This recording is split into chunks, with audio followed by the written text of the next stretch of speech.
Hello and welcome to Mind Shifters Radio. I'm Tim Hayes. I'm your host for the first hour. And today is Friday, August 29th, 2025. As always, we're grateful to everyone who's joining us here today, whether you're listening live or through the archives, as we spend another couple of hours teaching and supporting people in using some of the most powerful, effective, efficient, and accessible tools I've ever encountered. These tools are available absolutely free through the tireless efforts of Dr. Michael and Jeannie Rice on the website at whyagain.org. If you go to that website and click on the two words that say Start Here in the upper left-hand corner, it will take you to a page where you can download and read Chapter 24 of Dr. Michael Rice's book. His book is titled, Why Is This Happening to Me Again? And that chapter of the book contains a narrative description and explanation of the primary tool in this work.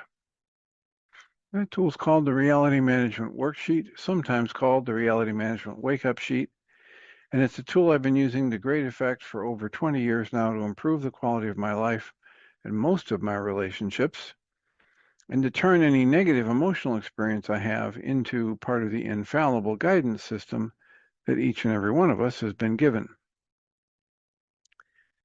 You can also download the actual worksheet process itself. It's a simple PDF file. Click the link, download it, print it off, copy it as often as you'd like, and use it over and over again absolutely free. You can also download from that page a whole host of audio files that shows just like this one where people have been stepped through the worksheet process. And if you choose to listen to them even repeatedly, they can serve as a powerful tutorial for you to help you get maximum benefit from these tools in the shortest amount of time possible.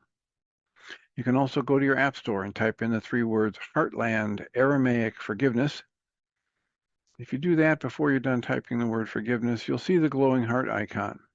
If you choose to tap on that, it will let you download a completely free and private app.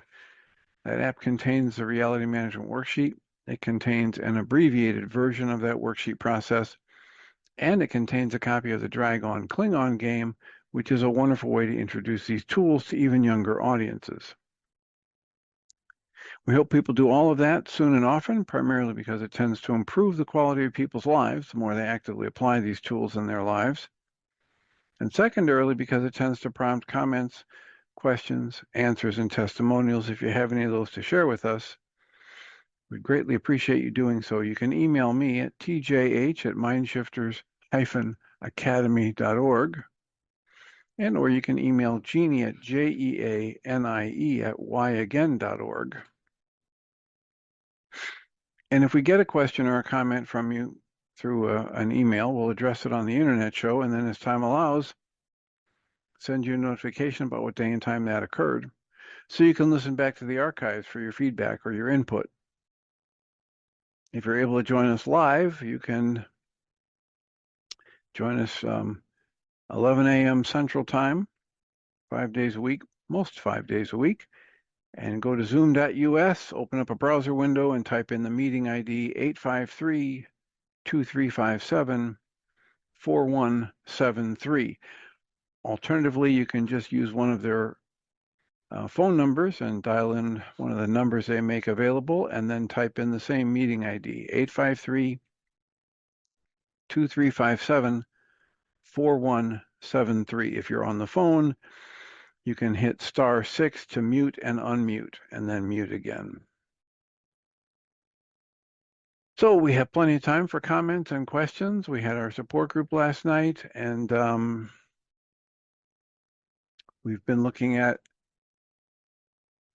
a different kind of a definition for the energy that gives rise to an impulse of creativity within humans and within the world at large. And the Way of Mastery calls that, gives a name to that energy, calling it desire. And it's just the energy that's already there. They're not creating anything new. They're not proposing anything new. They're just creating the word and a concept that's significantly different than anything I grew into over the years of my education and training here in the Western culture. And Dr. Tim, can yes, I ask you a question about desire? please. I'm just thinking that it doesn't seem as if all desires are necessarily good or should be followed through on, but we're invited to look at them, allow them, be curious about them. Is that right so far? No, Okay. because what you're saying is that the thing you desire or the thing that you think you want or you get an urge to go do Mhm. is what they're talking about with desire. And that's not what they're talking about. They're talking about the energy upon which that urge or information or resonance Oh, of energies is getting carried. okay. And that is always creative and good, but it can be misused, A- misguided. Absolutely. Okay, And, got it. and at one point it says, you know, does that mean that this energy can't be corrupted by the ego? And it says, no, of course it can be corrupted by the ego. And yet, whenever that happens, they want us to step into the observation that lets us feel the truth of how even when we as the egoic mind decided to corrupt that, we are the ones who have chosen it. Chosen the corrupting. Whatever we do, Yeah. however Okay. we make things look in our minds and, you know, how we're moving forward, we get to choose. And that's so the exercises they give us have this uh, reference just for now, I'll say twofold purpose. One is to just become aware of and get tuned into and get really receptive of this energy that they're calling desire. So it's Yeah. this impulse, right? Mm-hmm. That's just pure expansion. It's Mm, it's it's got no specific content. It's right. just the energy that is moving through me when all of a sudden my mind says, "Oh, go get some ice cream," Yeah. or Okay. "Oh, go find a sexual partner," or "Oh, let's go, to the bank and put some more money in." Whatever that impulse is, specifically whatever the content of it is, varies, but always it's carried on this energy that they're calling desire. So the energy is pure and Yes. God given, Yeah. but you have to use it. Okay, that's great. Because I was thinking about the desire for an addict to have a drink. Well, of course, that's the corrupted tangent, the use of that pure energy, uh, that the pure energy is being put to, which isn't isn't the pure energy anymore. It's something else. Yep. Okay. Yep. Okay, thanks. So here's the section um, that's specifically related to what you're talking about. It's right at the top of the page that I ended on. Healing requires the willingness to feel desire and to see it as good and to see it as holy. Holy.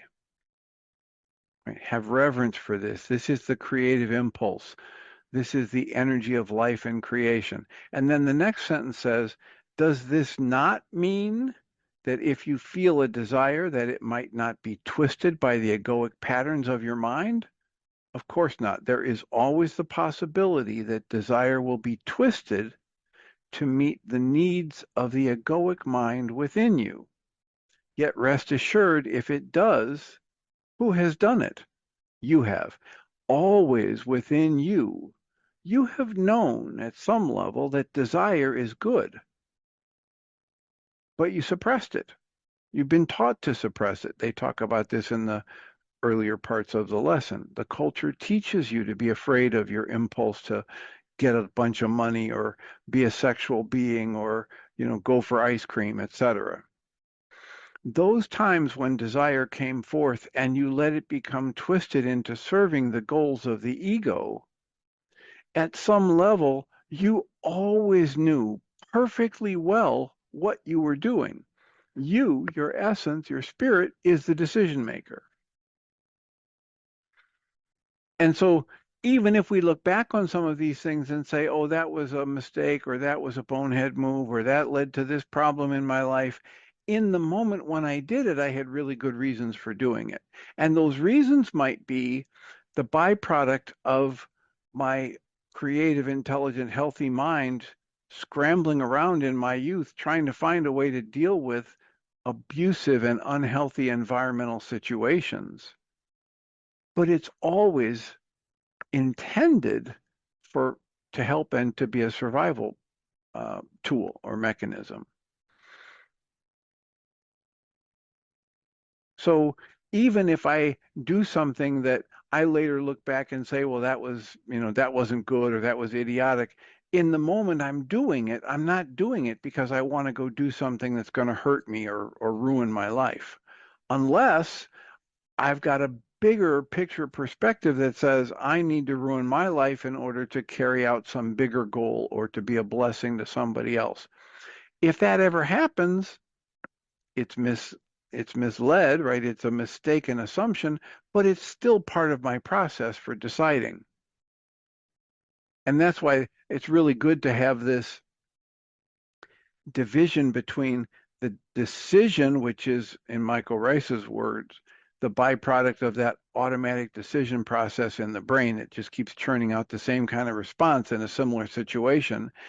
And to be aware of, here's this spiritual faculty of choice that lets me take a step back and be in the observer mode, make sure I've dismantled any upset, any hostility or fear before I take a look at what's going on and before I decide what to do.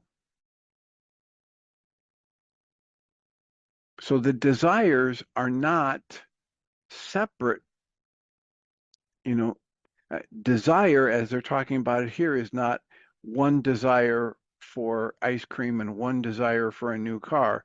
Desire is the energy upon which any of those content or targets of my craving get carried into my awareness. It's the really subtle and yet very powerful energy that they want to train us to be aware of, or they would like to have us train ourselves to be aware of.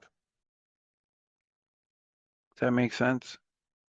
It does, and it leads me to thinking how dimmed the awareness of that good desire energy can be in someone who's very, very, I don't And want to say mentally ill, because no, it's not mentally ill. It's most people in our culture have had it conditioned out of them with both mm-hmm, punishment and reward. yeah.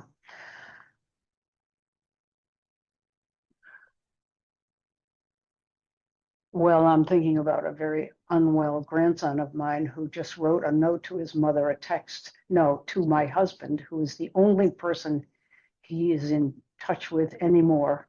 And that's looking shaky because he insults my husband. He said, I wish my mother would die in a house fire.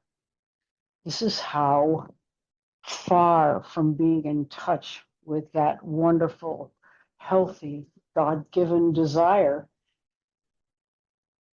that he has at his disposal if he could find it. And yet you're saying basically when someone gets that off the mark, it is basically a an effort to be healed, to find a way toward it. It's a maladjustment, but it's basically, you don't want us to say this person is mentally ill anymore. I know I'm getting off on a tangent, Well, but look at it this way. Let's just stick to what the way of mastery and the core of this teachings would say. Everything you see coming out of a person is either the extension of them um, being aware of their true nature and acting from it, or it's a cry for help and healing. okay, so it's that. It is absolutely that. Yeah. If he actually was fed up and didn't want any contact with his mother or his grandfather or his grandmother, he would simply disappear. Right. I So, noticed that. so every email message or text or, written note that it comes with anger and hurt and accusation and threat, it's all about his pain. Yes, it is. I can see that. And pain, fear, sadness are the three Hmm. words I use to Yeah. point in that. Because sometimes people say, well, I'm not angry. Okay, so then Uh, maybe it's fear, and then maybe it's sadness, or maybe it's just emotional pain. So, you know, um, over and over again, I would encourage people, we've got, that the idea of everything is either the extension of love or a cry for help and healing. That kind of thing comes out of Course in Miracles and other spiritual teachings. And where it comes out in the way of mastery is in the third lesson, where they're talking about the power of forgiveness. And it talks about, what if you decided to take a look at your brother or sister who has stolen your stereo or some other god that you've poured your connection into as, from what they say, the insane way of looking at it, according to the world we're living in. Just look upon that brother or sister who has done that act as someone who's crying out for help and healing. What if you mhm. chose to look at them as someone who does not know how to live in this world without being of that world, who does not know the way to self-forgiveness, who does not know the truth that the capital L light that lives within them will guide them, and who does Mm, not recognize their great power to create whatever they want in a way that's not hurtful to themselves or anyone else. mm. What if you came to look at them with compassion rather than reactivity? Oh, I totally agree with that. I think I'm bumping up against the fact that he is not accessible. But I love what you said, that he is getting in touch with my husband, even though he rips into him. He's the last one that he will speak to at all. So there may be a glimmer of hope in there, but my husband can't seem to find a way to say anything that he doesn't react to as if it's a hate thing. My husband says, "Oh, congratulations on that. Oh, you're just trying to manipulate me," he says. My husband's extending the olive branch, and it gets hit and knocked down every time. So I'm getting into other stuff though. That's getting off what the lesson is. What you Yeah. said And, is, and and so the idea is to just, within you and anybody else that's willing to experiment with this, just keep the focus inside yourself, because that's what you've got control over. And mm-hmm, when inside yourself you have fear coming up when you hear this story about your grandson or the way your husband responded or his note about his mother, just do your own work on that. And then you get yourself back centered mm-hmm, in the awareness that, what, there's a lot more going on here than I know about, and I'm grateful for the gift of life and the breath of life within me. And I'm just going to energetically beam that to everybody I meet, especially people that I know who are struggling like this. mm. Good. And I said the phrase anybody I meet, and I want to correct that quickly and say, or amend that to say anybody I think about, Yeah. because I don't have to be walking past somebody or sitting in a room with somebody holding their hand in order to have my positive impact radiating out toward them. Yeah. As the Way of Mastery says in lesson 3, where it talks about, well, wait a minute, what about that kid I kicked when I was 4 years old just to see him cry? He's not here right now. And the Way of Mastery says you can still do exactly what you could do if they were here. If they were in your physical presence, you'd still send them the same kind of energy of awareness of their true nature and your true nature, and dismantle your negative judgments against yourself and apologize for that behavior, and or make a commitment to doing something different in the future. And yet, even if that person was right in front of you, they would still have their choice to make about whether or not to accept your apology or Mm, see their true nature as love or acknowledge your true nature as love. So, wherever you are mm, and you wherever you seem to be physically, it's just an appearance. yeah. And you hear Dr. Rice say, Yeshua was saying, don't judge by appearances, right? Because the fact of the matter is, you're not just the body. Mm, And and the fact of the matter is, your body is far more connected to everyone and everything around you than your five senses will let you know. mm, Susan, I wanted to just add something because I know for me, one of my teachers, she says that the only reason anyone ever speaks is to be heard. So I'm going to use my previous husband because he's one of my triggers, or not one of my triggers. He brings up the content of my own mind. Just correcting myself. So, and often I used to, and Byron Katie says this too, that to defend is the first act of war. Because you're not present, we're actually giving our own mind content. So when I find with Duncan, I just listen and pace. So he'll go off on a tangent on something, and I just say, I know that must be really hard, rather than taking it personal.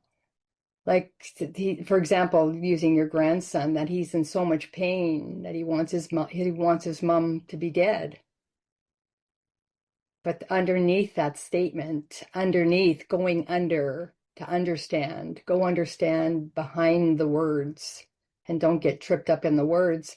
And that's what I find with Duncan when I sit there and I just observe what's going on behind that. What's the driver behind that? And then I just sit there and I have a technique. I do whole brain and whole brain posture. And I just say, I'm innocent, you're innocent. And I let him just, and then I'm discharging my own energy that's coming up in that moment because it's not about Duncan. It's about what's up for me. And I find that's helpful, not to get caught in the story and just to listen. And whatever's up for them is up for them. And I find when I actually listen, the energy it comes into rest on his side. I've seen that over, and also in other people as well. I've seen it completely discharge when I can bring it back to the present moment of peace with no reaction. I find that. And then when he gets a chance to express what's up for him and he feels like he's been heard, yeah, it's and as I said, I'm using him as an example, but I've done that many, many times to great effect. thanks. I love that. I'm innocent, you're innocent. I had this attack of envy that you get to say that to him. But then Dr. Tim just said you can do it with somebody that isn't there, and maybe it happened a long time ago. That's where my husband and I are. We are not effective communicators directly with this boy, man. He's 25 almost anymore, but we can still do that. I'm innocent, you're innocent. I'm going to use Yeah. that. Yeah. Thanks. And even, and it's right, we're in a relational field. And the thing is, in my experience, I really had to be mindful and be a guardian of my thoughts because a thought is energy and I'm toxifying the field. Oh, If I put absolutely. anything less than love into the field, so if I say Duncan's an asshole, which Yeah. he's talking to me and under my breath I'm saying, oh, what an asshole. Well, of course that's going to Yeah. be reflected back to me. He's going to be an Mm-hmm. asshole. And so Mm. I've really cleaned up my thoughts, and I just recognize, and even to your grandson, there's just deep wounding under, like, Mm-hmm. right. And even this is Totally. from my story with Duncan, because that just even what you're speaking there, the way that he shows up, I can exhibit it in my previous husband, some of the stuff. And I just also, I'll see the little boy in there. I imagine the little boy's talking. He's gone from Mm-hmm. his adult a little boy self whose needs weren't met. That's also been Mm-hmm. very helpful for me. Mm. That the words coming out of his mouth, he doesn't know. And my Duncan is not in touch with his feelings. He doesn't know what he's feeling.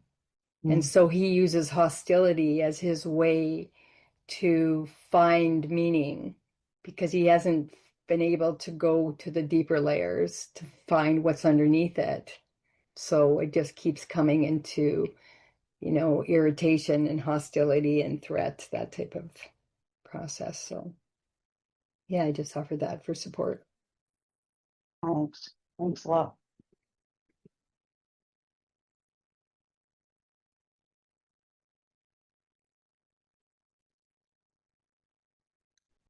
Yeah, I don't know why it came up. Maybe it was just last night when we were watching or listening to the internet show from 2015, but I think I might have recited my favorite definition for the word namaste. And I'm innocent, you're innocent is just a quicker, cleaner way to say the same thing. I took this from a Ram Dass book where he said, Namaste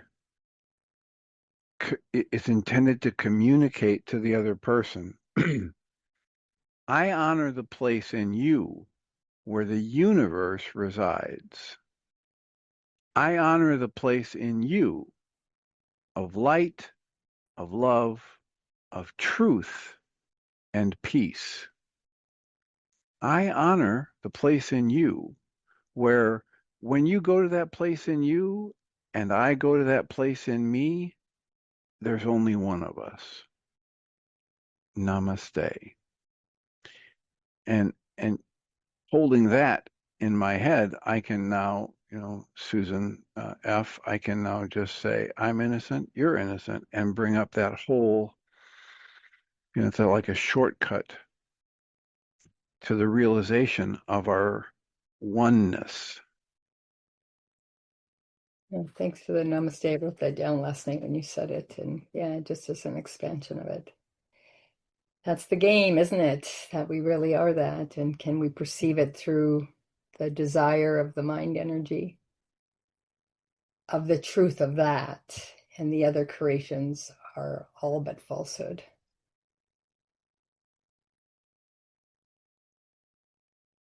Yeah, it's something that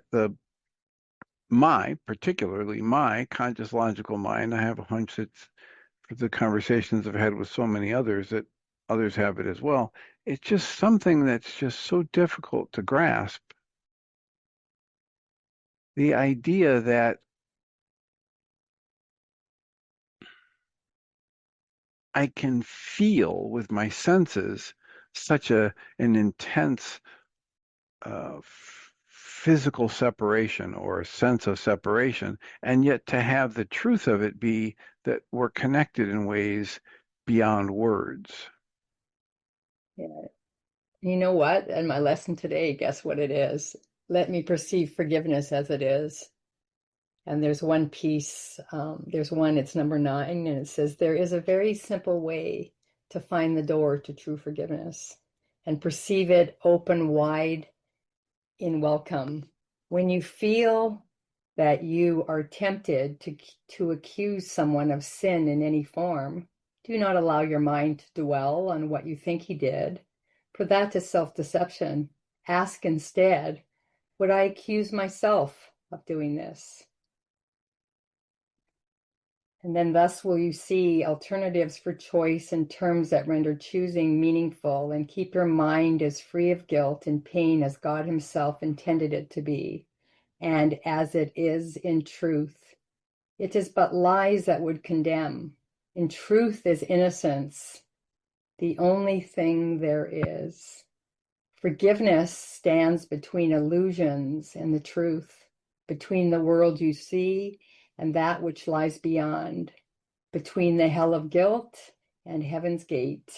Across this bridge, as powerful as love, which laid its blessing on it, are the dreams of evil and of hatred and attack brought silently to truth.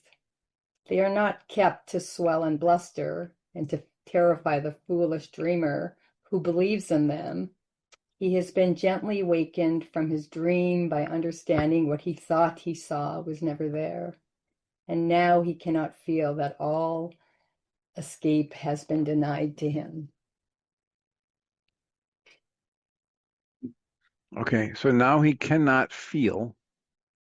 And now he cannot feel. No. Slow Oh, down, okay. right? So this is one of the problems that my mind has, and I know a lot of people Yeah. who've tried to read the Course in Miracles have. It's the double and triple negatives, right? It's he Oh, cannot yeah. help but he cannot help but not feel that he is not, that it is Yeah. just back and forth. But this last segment says you can't continue to buy in Mm-hmm. to your belief that all is hopeless and all is lost. Yeah. Well, why can't I do that anymore? Because once I see the capital T truth with clarity, Okay. it it's like the room that's dark and someone comes in and shines a light in it. The Yeah. darkness is not there anymore.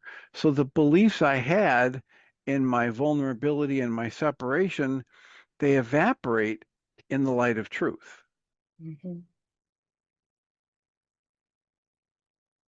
without the double negatives Yeah.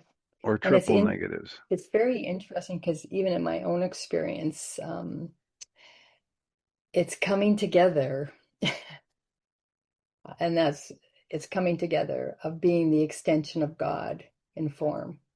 And even with the presentate, like this is just a metaphor of how my mind is moving in that direction. Because when I put presentations together, for example, I would had the heart that said love, and then I had the wording underneath.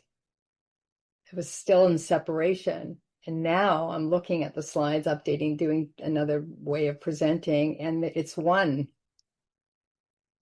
The word and the heart's not separate. So that's also my mind. My mind is not separate from God.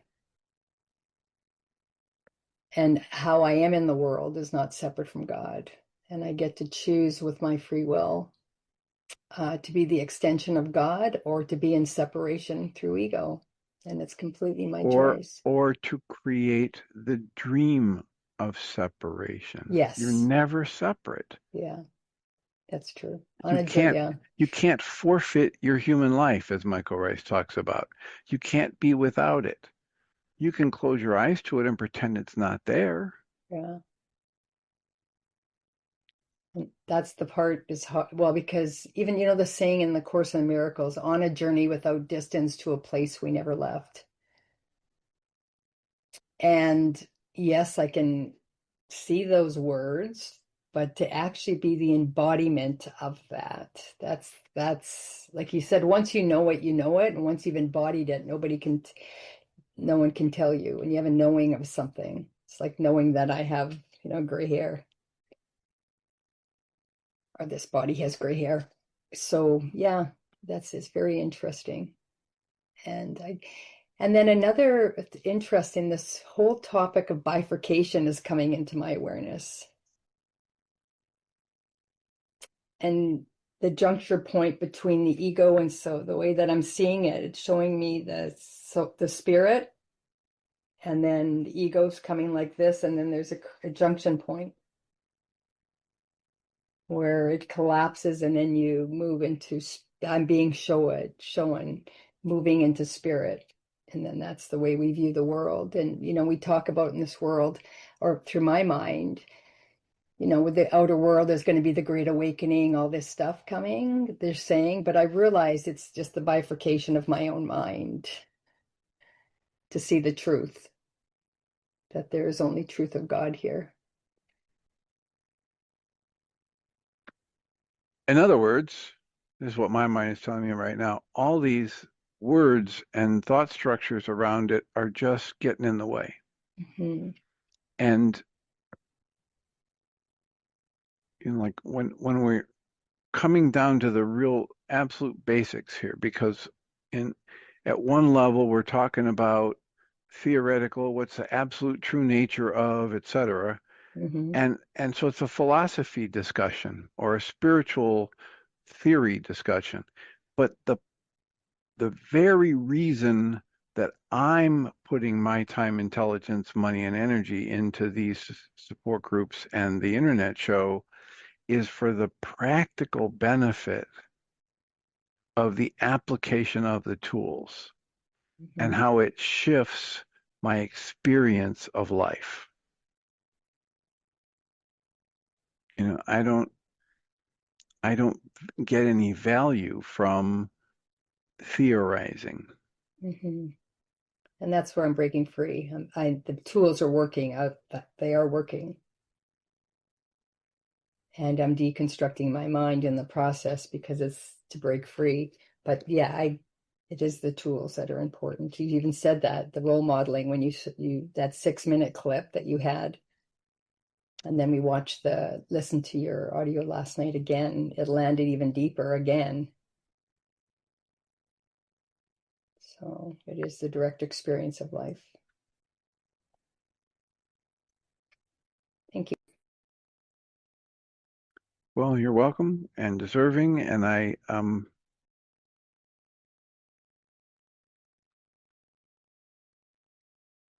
I've made the most progress in my own efforts to dismantle upset, irritability, low self-esteem, self-judgment, etc., from actually using the tools, from figuring out, like Dr. Michael Rice says in some of his lectures, you might notice that it's darn near impossible to generate upset when everyone and everything around you are meeting every goal that you have.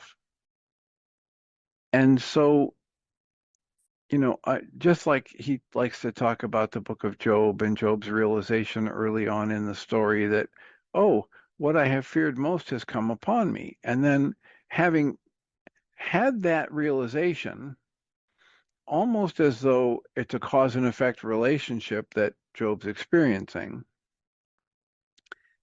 quickly forgets about it. Right?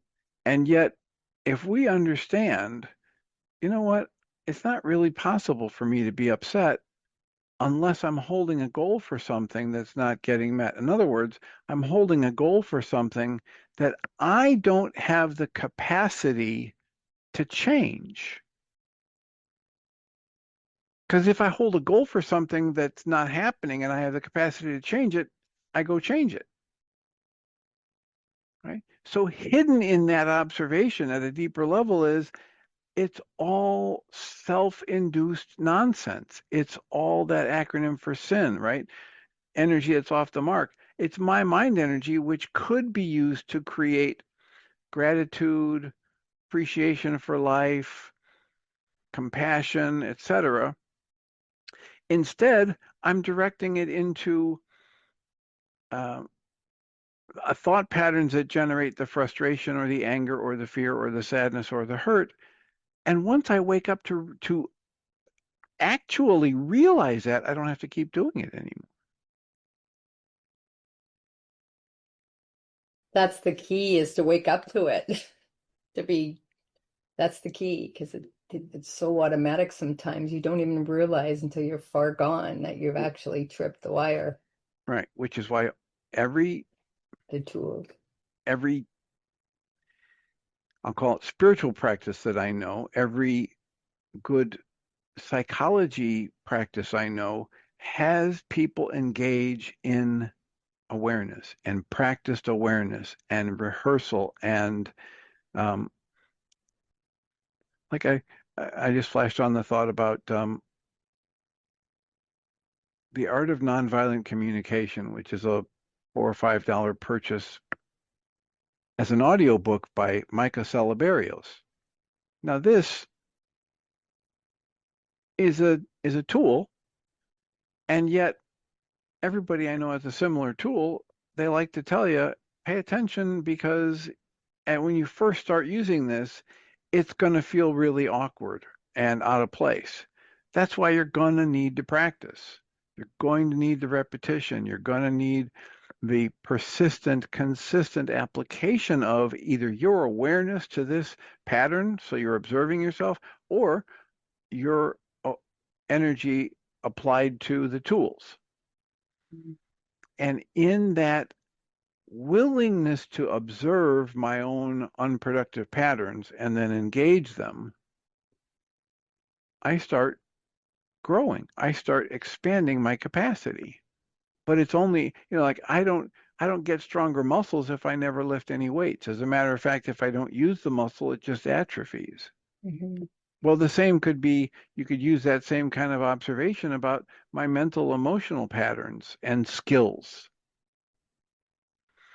Like, so for instance, a year ago, I went on a family little mini, 3-night stay with the family as a little reunion in the summer. And, you know, I took my whole self there. It was me, the great and powerful Dr. Hayes. Pay no attention to that man behind the curtain. I took all my 50 years of therapy experience and compassionate, loving energy, and yet once I lost sight of what I was actually doing, once I got so hooked by my interpretation of the life events and the meaning that was so intense that I couldn't even let myself see it at a conscious level. Yeah. My behavior, instead of, great and powerful Dr. Hayes' behavior, veered off significantly. And effectively, what I did was an adult, a well-educated, very polite form of having a tantrum or throwing a tantrum, or that's not what I meant to say, was shutting down, right? Just basically the body was there, but mentally, emotionally, I was absent.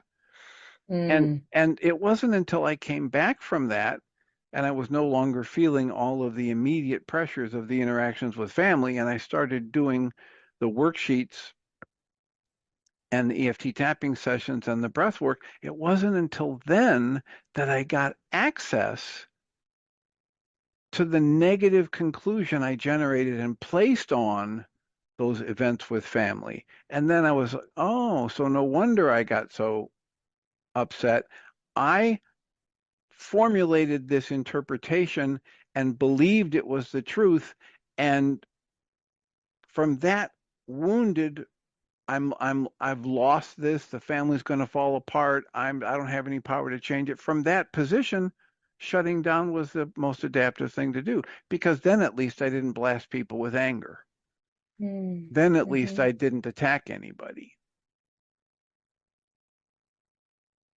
So in the moment, that old maladaptive pattern that was only trying to help Mm-hmm. came up faster than a heartbeat and impacted my behavior.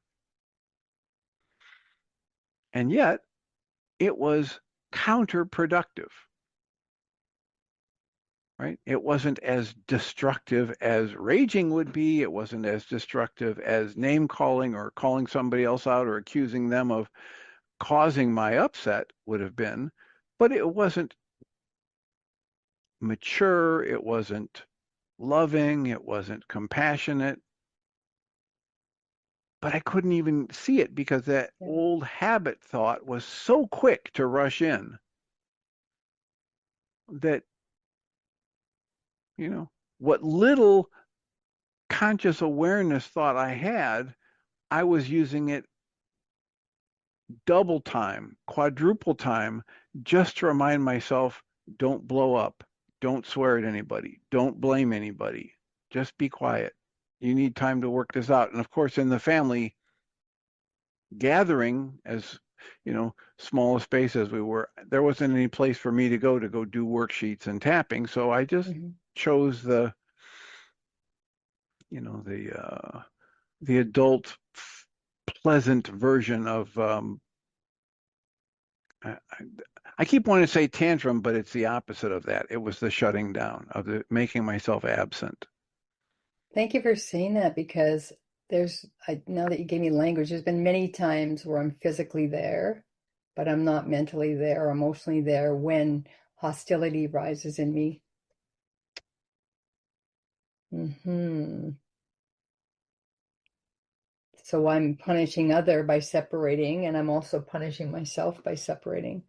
Yeah, and when you understand that there's no separation, I can't punish anybody else without punishing Yeah, myself. exactly. So it's myself, exactly, punishing myself. And then yet feeling I'm separate in the world, that I'm on the outside looking in by my own creation. Yeah. And so that's that, like when you say, I think you led it last night when you said, take a breath in, hold on the top of the breath, and then slow down the pacing to let the breath out, and practicing that throughout the day to bring self back to presence, but just to build the muscle to do that. So when the crescendo moments occur, the Carnegie Hall moments when we need the breath, it'll be there. But if we haven't built the brain cells to do that, that's not going to be our go-to, right?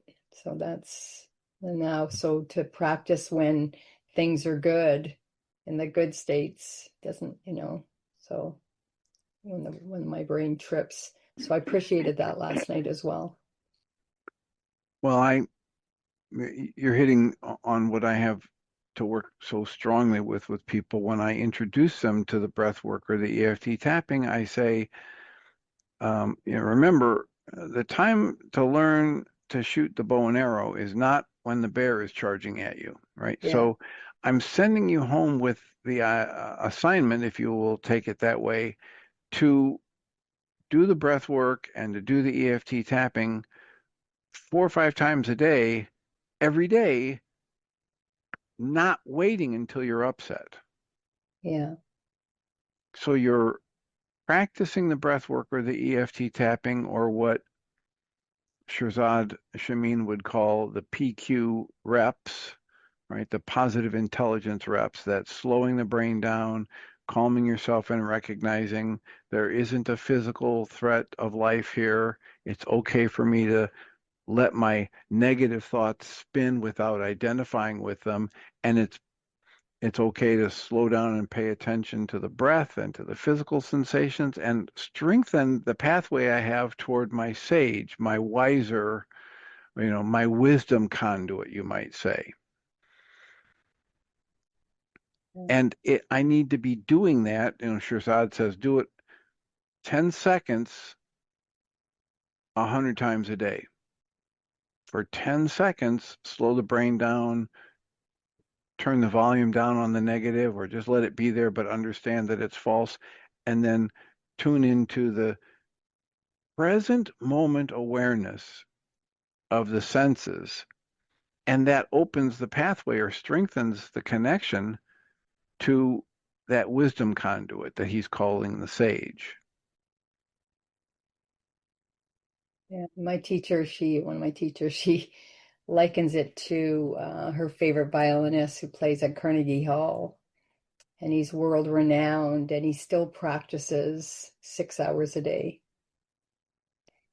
And and then of course when he does his shows in the world, he's spent, he's practicing, so he's ready when the Carnegie Hall moments come. So sometimes it's, we're getting the biggest upset of our experience, but we'll be ready. Yeah.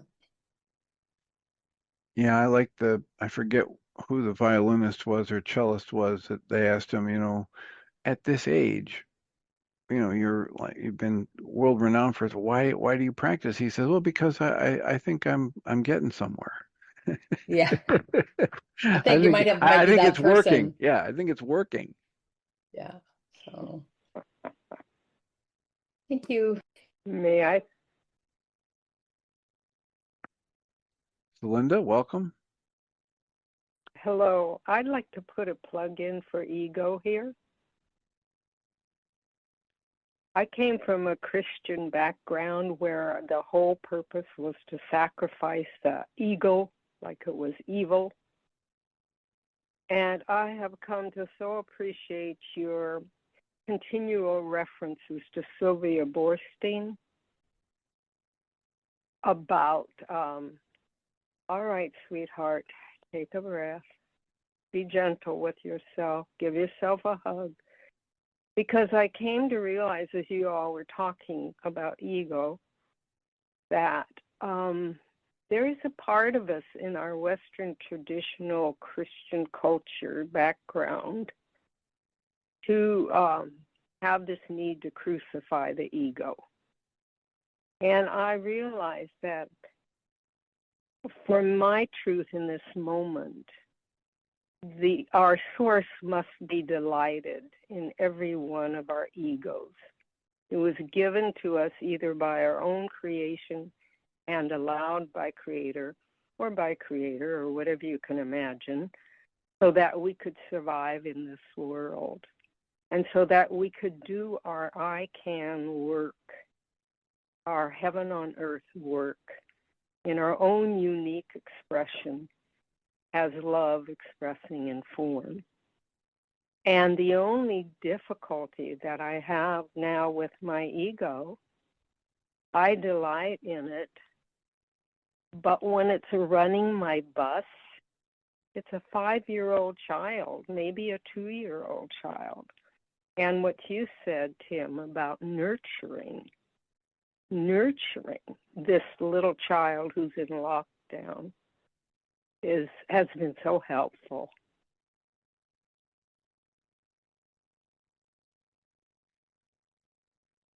Okay, well, I will join you with having gratitude for every part of my life experience, whether it's your ego or whatever else. Guy Finley has a talk where he says, you cannot say you love life in the same time that you don't want anything that's in it. So, as you resist, as you judge, as the Way of Mastery says, if you understood what happened within your energy system and how even the cells in your body cease to function properly when you judge, you would never judge again.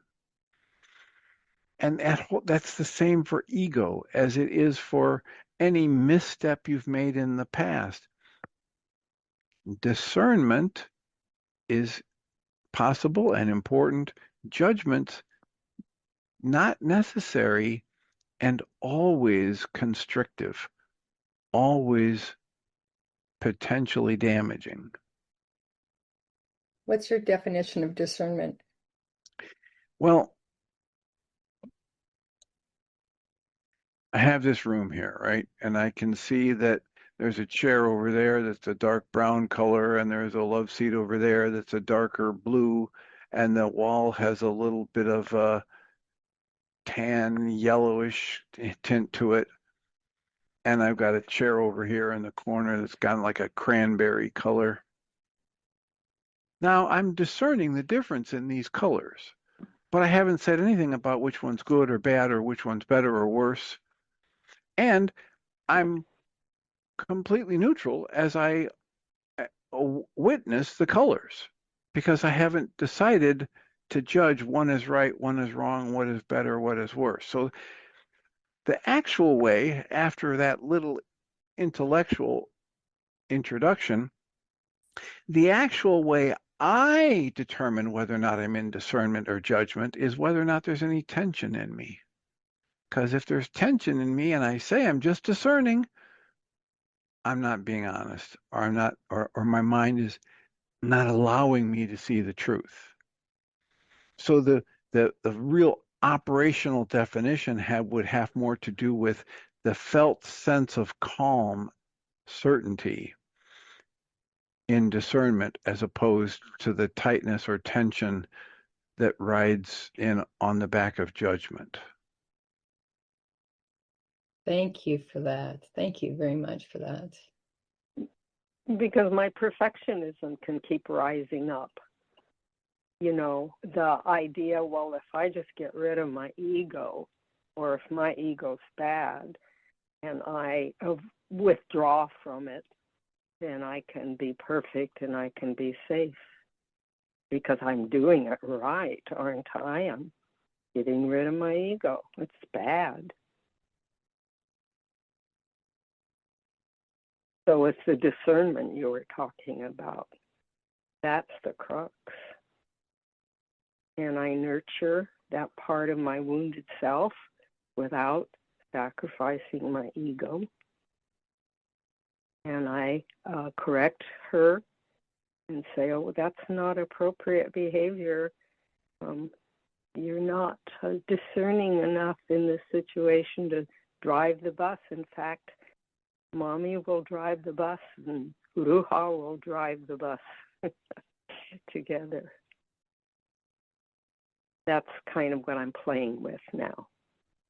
Okay, well, have Feels a fun lot more- playing with that, and Love it. just have the observations to your own benefit about whether it's paying off. And Yay. to whatever degree you're willing and able, this work would invite us to do the work, use the tools.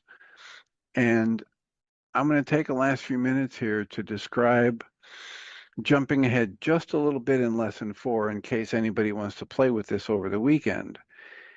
Here's a lesson, releasing judgment of desire. So releasing any, according to what we were just saying, releasing any tension you might generate as you tune into this energy of desire. And the exercise is this. Learn then through simple practice, to interpret the patterns you have learned from this illusory world. Learn them so that you can release judgment of the energy of desire. This will be different for each and every one of you, depending upon where you begin. Here is a very simple exercise.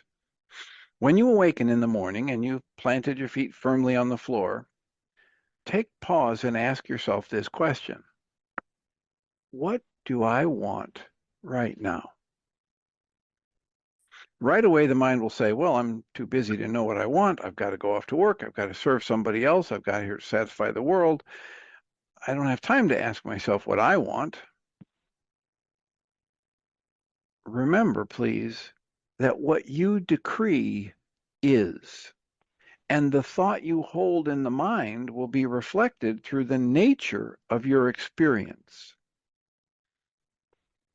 So take pause and ask, what do I want?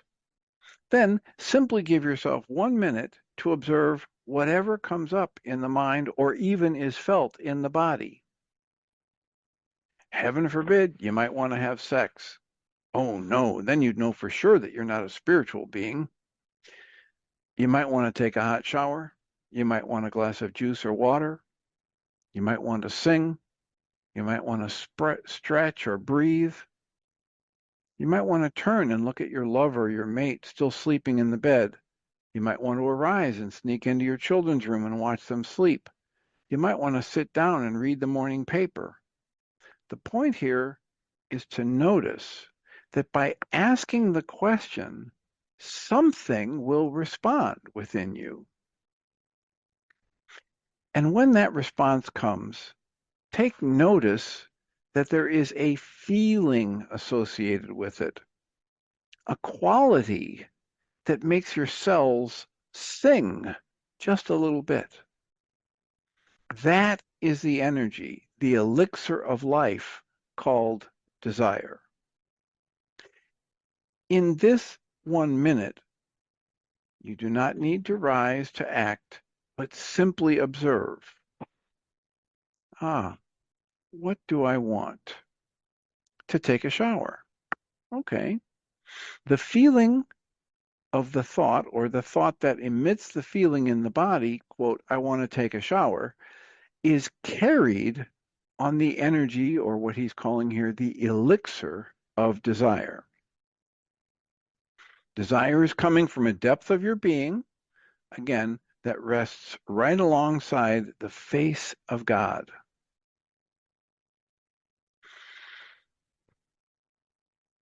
So there's a lot more here, but the actual exercise is then write down what you desire, take a breath and clear your mind, and then ask yourself again, what do I want now?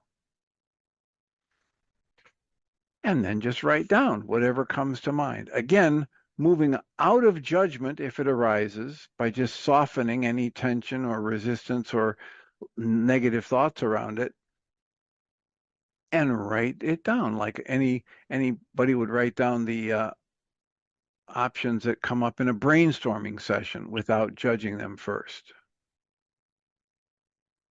And then take a breath again, ask yourself what you want, notice the energy that rises, notice the thought, write it down, repeat that for 7 or 8 or 9 times. And then take that piece of paper and put it away and go on about your day. And the next day, do the same thing so that 7 or more times you've gone through that exercise. And then at the end of 7 or 8 days, then you can go back and start reading the things that are coming out as desires. Then you can review what you've written and look for patterns. So that's all our time for today. Thank you all for being here. Please try to remember we come from love.